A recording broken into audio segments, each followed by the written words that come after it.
Pensa en una cosa petita, molt, molt petita. Una formiga? No, una cosa encara més petita. Això que veus és un àtom. L'àtom és la partícula més petita de la qual estan formats els elements químics que apareixen a la taula periòdica dels elements i que conserva les propietats d'aquell element. La taula periòdica dels elements inclou els únics 118 elements químics coneguts fins ara a la Terra, que, combinats entre ells, formen milers i milers de compostos i substàncies diferents.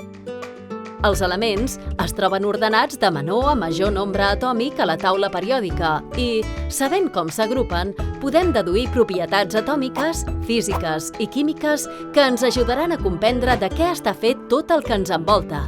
Què són els àtoms? Per què es formen substàncies més complexes? Per què els metalls com el coure són bons conductors? Per què alguns elements són essencials per la vida? O per què cal fer un ús racional dels recursos que tenim si volem poder seguir utilitzant ordinadors o telèfons mòbils?